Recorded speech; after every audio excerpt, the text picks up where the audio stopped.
Part II of Adventure 2 from The Adventures of Sherlock Holmes by Sir Arthur Conan Doyle. The Red-Headed League, Part II. We travelled by the Underground as far as Aldersgate, and a short walk took us to Saxe Coburg Square, the scene of the singular story which we had listened to in the morning. It was a poky, little, shabby-genteel place, where 4 lines of dingy 2-storied brick houses looked out into a small railed-in enclosure, where a lawn of weedy grass and a few clumps of faded laurel bushes made a hard fight against a smoke-laden and uncongenial atmosphere. 3 gilt balls and a brown board with Jabez Wilson in white letters upon a corner house announced the place where our red-headed client carried on his business. Sherlock Holmes stopped in front of it with his head on one side and looked it all over, with his eyes shining brightly between puckered lids. Then he walked slowly up the street and then down again to the corner, still looking keenly at the houses. Finally he returned to the pawnbroker's, and having thumped vigorously upon the pavement with his stick 2 or 3 times, he went up to the door and knocked. It was instantly opened by a bright-looking, clean-shaven young fellow who asked him to step in. "Thank you," said Holmes. "I only wished to ask you how you would go from here to the Strand." "Third right, 4th left," answered the assistant promptly, closing the door. "Smart fellow, that," observed Holmes as we walked away. "He is, in my judgment, the 4th smartest man in London, and for daring I am not sure that he has not a claim to be 3rd. I have known something of him before." "Evidently," said I, "Mr. Wilson's assistant counts for a good deal in this mystery of the Red-Headed League. I am sure that you inquired your way merely in order that you might see him." "Not him." "What then?" "The knees of his trousers." "And what did you see?" "What I expected to see." "Why did you beat the pavement?" "My dear doctor, this is a time for observation, not for talk. We are spies in an enemy's country. We know something of Saxe Coburg Square. Let us now explore the parts which lie behind it."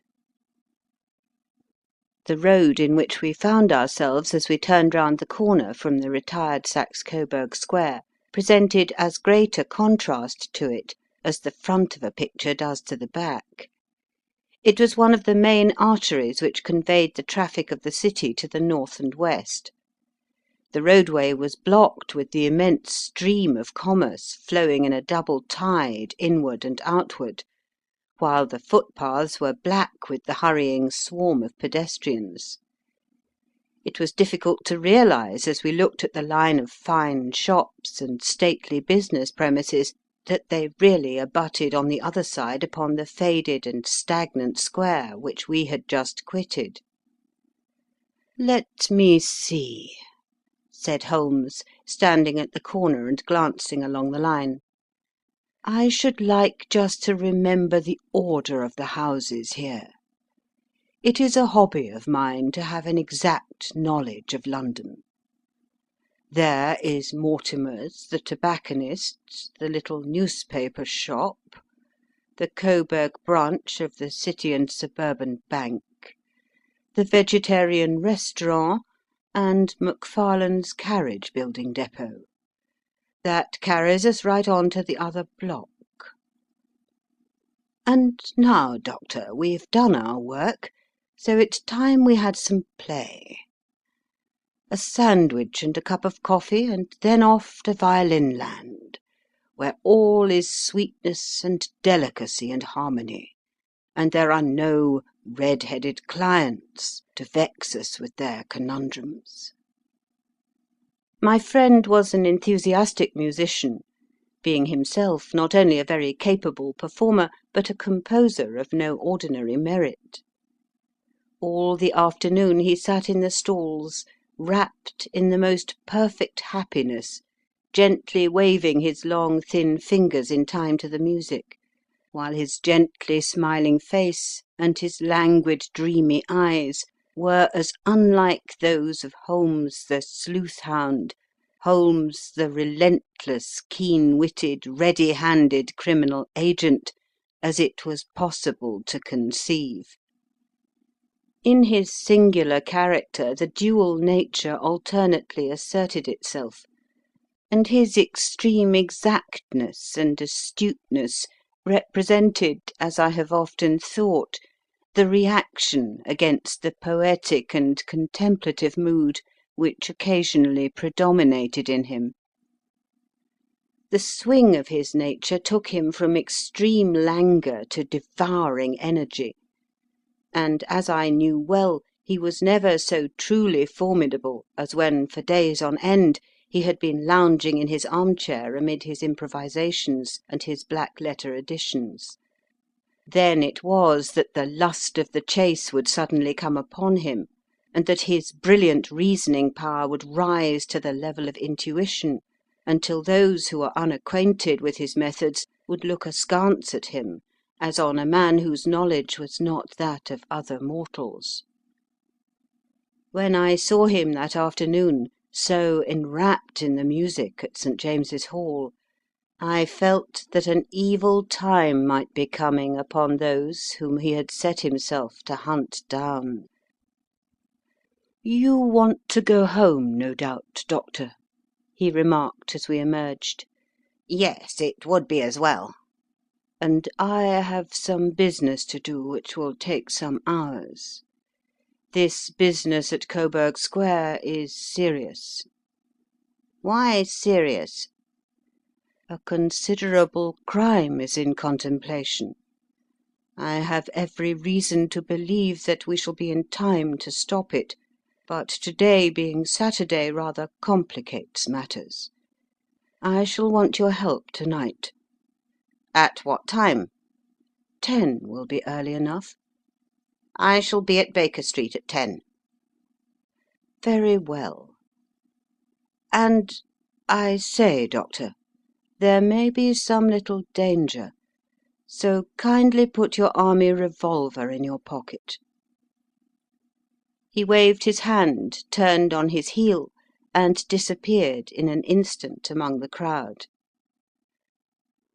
I trust that I am not more dense than my neighbours, but I was always oppressed with a sense of my own stupidity in my dealings with Sherlock Holmes.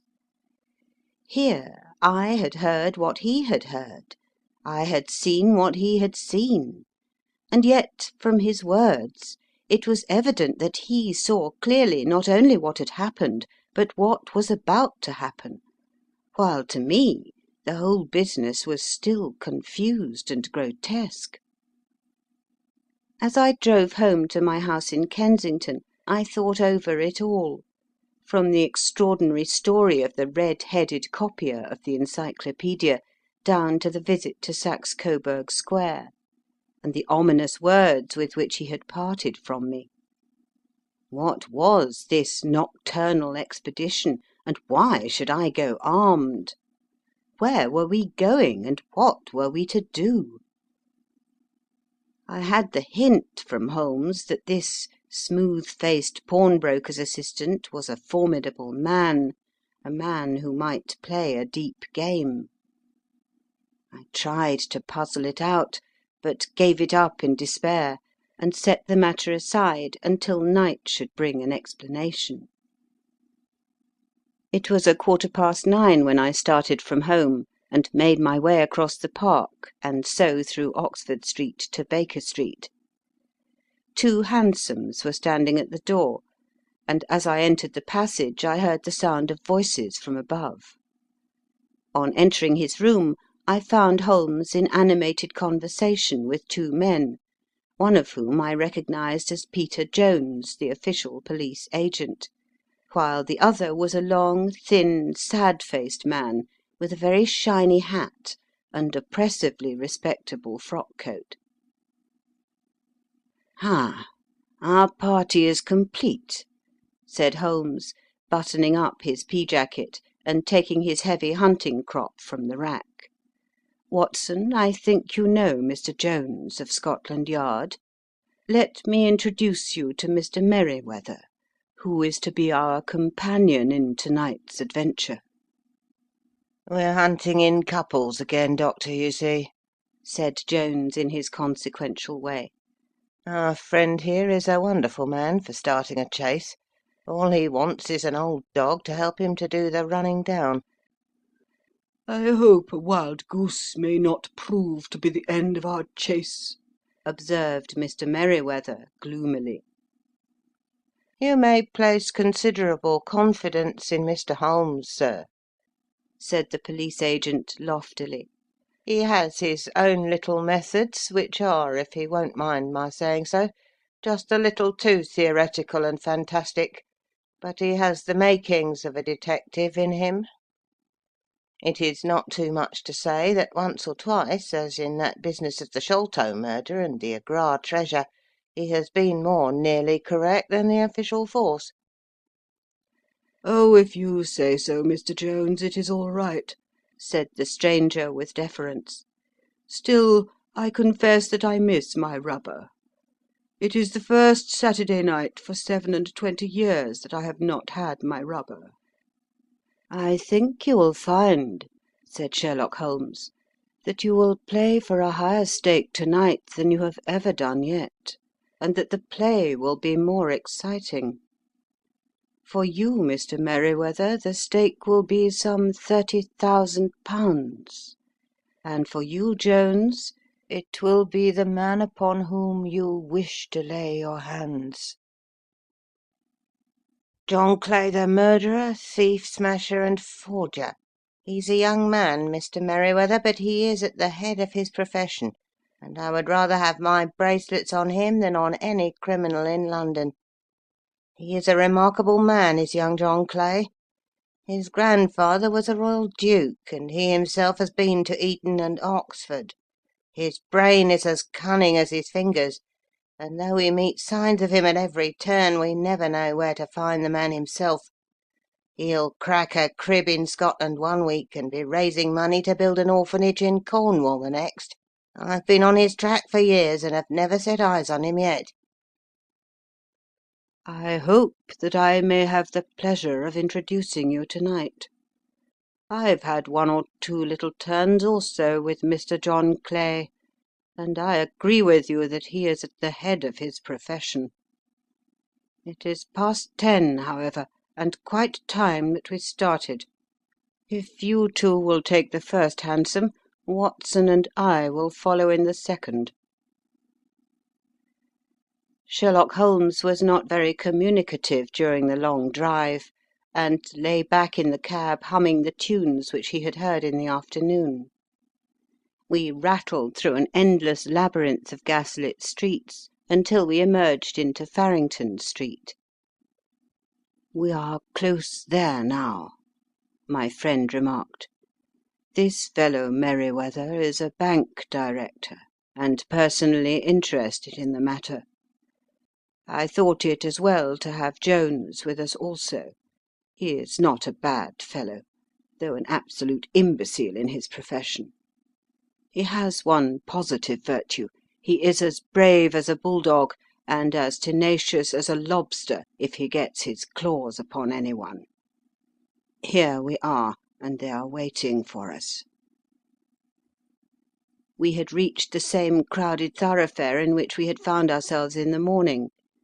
Our cabs were dismissed, and following the guidance of Mr. Merryweather, we passed down a narrow passage and through a side door, which he opened for us. Within there was a small corridor which ended in a very massive iron gate. This also was opened, and led down a flight of winding stone steps, which terminated at another formidable gate. Mr. Merryweather stopped to light a lantern, and then conducted us down a dark, earth-smelling passage, and so, after opening a third door, into a huge vault or cellar, which was piled all round with crates and massive boxes. You are not very vulnerable from above, Holmes remarked as he held up the lantern and gazed about him. Nor from below, said Mr. Merryweather, striking his stick upon the flags which lined the floor. Why, dear me, it sounds quite hollow, he remarked, looking up in surprise. I must really ask you to be a little more quiet, said Holmes severely. You have already imperilled the whole success of our expedition. Might I beg that you would have the goodness to sit down upon one of those boxes, and not to interfere? The solemn Mr. Merryweather perched himself upon a crate, with a very injured expression upon his face, while Holmes fell upon his knees upon the floor, and, with the lantern and a magnifying lens, began to examine minutely the cracks between the stones. A few seconds sufficed to satisfy him, for he sprang to his feet again and put his glass in his pocket. "We have at least an hour before us," he remarked, "for they can hardly take any steps until the good pawnbroker is safely in bed. Then they will not lose a minute, for the sooner they do their work, the longer time they will have for their escape. We are at present, Doctor, as no doubt you have divined, in the cellar of the City branch of one of the principal London banks. Mr. Merryweather is the chairman of directors, and he will explain to you that there are reasons why the more daring criminals of London should take a considerable interest in this cellar at present." "It is our French gold," whispered the director. "We have had several warnings that an attempt might be made upon it." Your French gold? "Yes. We had occasion some months ago to strengthen our resources, and borrowed for that purpose 30,000 Napoleons from the Bank of France. It has become known that we have never had occasion to unpack the money, and that it is still lying in our cellar. The crate upon which I sit contains 2,000 Napoleons packed between layers of lead foil. Our reserve of bullion is much larger at present than is usually kept in a single branch office, and the directors have had misgivings upon the subject." "Which were very well justified," observed Holmes. "And now it is time that we arranged our little plans. I expect that within an hour matters will come to a head. In the meantime, Mr. Merryweather, we must put the screen over that dark lantern." "And sit in the dark?" "I am afraid so. I had brought a pack of cards in my pocket, and I thought that as we were a partie carrée, you might have your rubber after all. But I see that the enemy's preparations have gone so far that we cannot risk the presence of a light. And first of all, we must choose our positions. These are daring men, and though we shall take them at a disadvantage, they may do us some harm unless we are careful. I shall stand behind this crate, and do you conceal yourselves behind those. Then, when I flash a light upon them, close in swiftly. If they fire, Watson, have no compunction about shooting them down."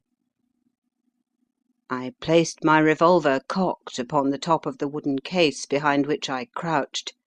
Holmes shot the slide across the front of his lantern and left us in pitch darkness. Such an absolute darkness as I have never before experienced. The smell of hot metal remained to assure us that the light was still there, ready to flash out at a moment's notice. To me, with my nerves worked up to a pitch of expectancy, there was something depressing and subduing in the sudden gloom, and in the cold, dank air of the vault. "They have but one retreat," whispered Holmes. That is back through the house into Saxe Coburg Square. I hope that you have done what I asked you, Jones." "I have an inspector and 2 officers waiting at the front door." "Then we have stopped all the holes, and now we must be silent and wait." What a time it seemed! From comparing notes afterwards, it was but an hour and a quarter, yet it appeared to me that the night must have almost gone and the dawn be breaking above us. My limbs were weary and stiff, for I feared to change my position, yet my nerves were worked up to the highest pitch of tension, and my hearing was so acute that I could not only hear the gentle breathing of my companions, but I could distinguish the deeper, heavier in-breath of the bulky Jones from the thin, sighing note of the bank director. From my position I could look over the case in the direction of the floor. Suddenly my eyes caught the glint of a light. At first it was but a lurid spark upon the stone pavement. Then it lengthened out until it became a yellow line, and then, without any warning or sound, a gash seemed to open and a hand appeared, a white, almost womanly hand, which felt about in the centre of the little area of light. For a minute or more the hand, with its writhing fingers, protruded out of the floor. Then it was withdrawn as suddenly as it appeared, and all was dark again, save the single lurid spark which marked a chink between the stones. Its disappearance, however, was but momentary. With a rending, tearing sound, one of the broad, white stones turned over upon its side and left a square, gaping hole, through which streamed the light of a lantern.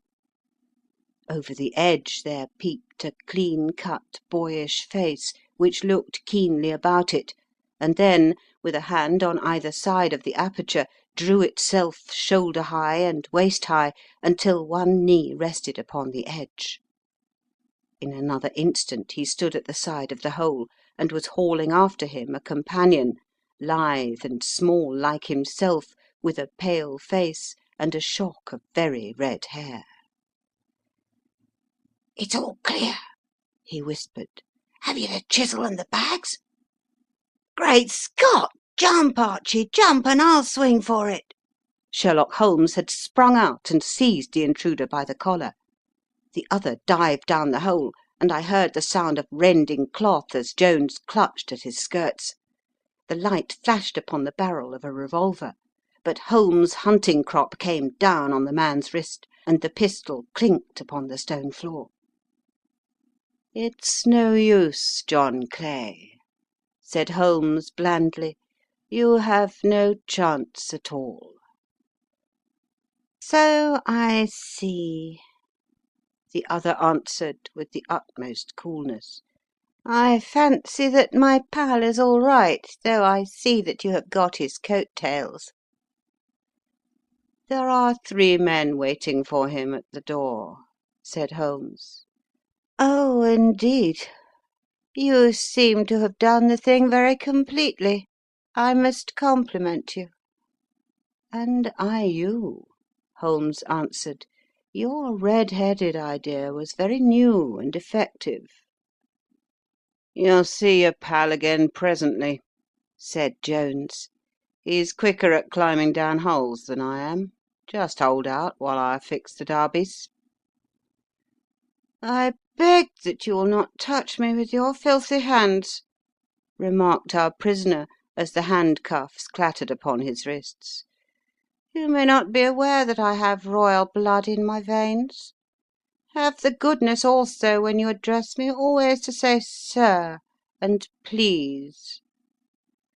"All right," said Jones with a stare and a snigger. "Well, would you please, sir, march upstairs where we can get a cab to carry your Highness to the police station?" "That is better," said John Clay serenely. He made a sweeping bow to the 3 of us, and walked quietly off in the custody of the detective. really, Mr. Holmes," said Mr. Merryweather as we followed them from the cellar, "I do not know how the bank can thank you or repay you. There is no doubt that you have detected and defeated in the most complete manner one of the most determined attempts at bank robbery that have ever come within my experience." I have had one or two little scores of my own to settle with Mr. John Clay, said Holmes.